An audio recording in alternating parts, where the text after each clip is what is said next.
วันนี้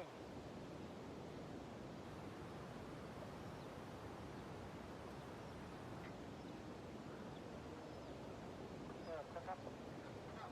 แกะก็ได้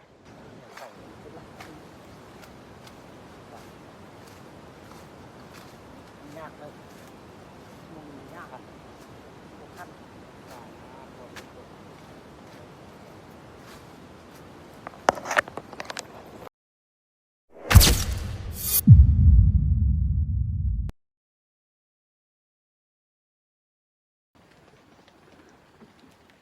ทักทายสบายดีเนาะมาพอกับบอลเนมคือเก่าพี่น้องทางซองเนมกับต่างเชนแนลสำหรับมื้อนี้คลิปนี้ก็พาพี่น้องไปใส่กับนะพี่น้องนะใส่กับน้องใส่กันนะตอนนี้การยามแรงๆนะพี่น้องนะตอนนี้ก็กำลังย่างไปมุ่งหน้าไปที่สวนปลามันนะพี่น้องไปเบิ่งกันเลยวันต้นแรกนี่เขาไปเบิ่งบอลเขาใส่กับนะไปเบิ่งบอลนูมันกินนะอาจจะใส่จังไดเรียกมืออื่นเสาร์จึงไปย่ามนะพี่น้องนะไปย่างน้องชายเพิ่นเป็นตากล้องนะให้น้องชายเพิ่นเป็นตากล้องนะอย่าว่าอะไรไปรถฮัลโหลเดินทางพี่น้องตอนนี้ก็ถึงเวลาเขาเดินทางเนาะที่บนจุดเขาใส่มันคือว่าใกล้เลยจักโลว่ะเบิ้ล2 กิโลนี่แหละ2 ลักกว่า2 ลักกว่าเกือบ3 ลักพี่น้องไก่เติมน้องพี่น้องต้องได้ย่างไปนะไก่เติมโอ้ทางไปเส้นทางตัวนี้แหละที่เบาแนมถ่ายมื้อนั้นตอนเฮาไปเยืองเขียดเยืองปู่หันเส้นทางตัวนี้แหละแต่ว่าตอนกลางคืนนั่นเบิ่งบ่แจ้งบัดนี้ตอนกลางเดือนนี่คือว่าแจ้งเติบเลยนี่จะเบิ่งที่นี่น้องเอ้ยไปย่างเลย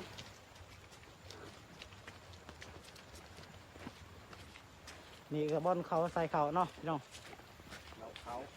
เราเขาใส่บนนี่คือธรรมศาสตร์บ้านเฮาเนาะนี่การทำงานนะน้องสาวเพิ่นนะใส่หมวกกันปิดหน้าปิดตาเลยอันนี้ก็เวลาเฮาเดินทางไปเนาะไปเอากลับเนาะตอนนี้ยังบ่มีกลับพี่น้องกลับยังบนสวนมันเนาะพี่น้องกลับอยู่เถียงเพิ่นว่าอยู่เถียงคือบนสวนมันติแม่นติและอยู่ในเถียงมืออื่นกะมาลุ้นน้ำกันมืออื่นกะถ่ายคลิปคือเก่าพี่น้อง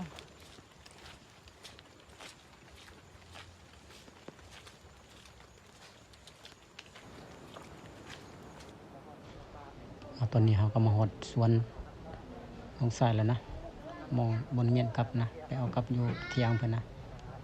แม่นนองป่านี่แม่นห้องระบายน้ำนะ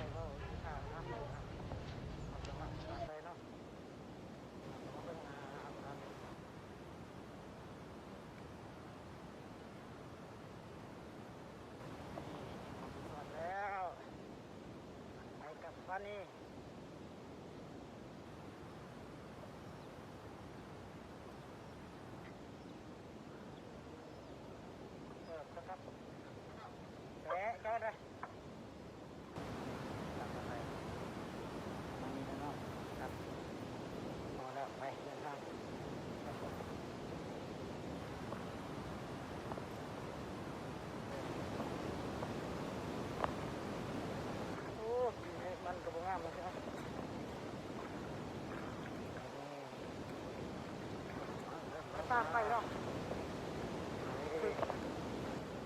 ส่วนมันบึ้งส่วนมันก็เดินช้าส่วนมันอันนี้ก็ส่วนมันส่วนหยาส่วนมันเด่นนี่กับยังเศร้าเลย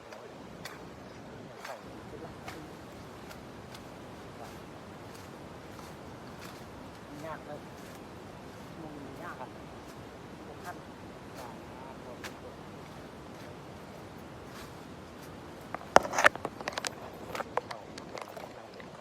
นั่งทานเที่ยง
สำหรับตอนแรกมื้อนี้ก็พอไว้คำซ้ำนี้นะพี่น้องนะ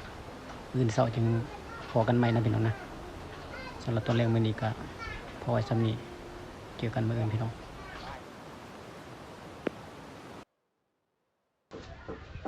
สบายดีสวัสดีตอนเช้าๆนะพี่น้องนะตอนนี้ก็มายามกลับเลยพี่น้องเอ้ยจักมานหรือบ่มานพี่น้องบ่มั่นใจปานใด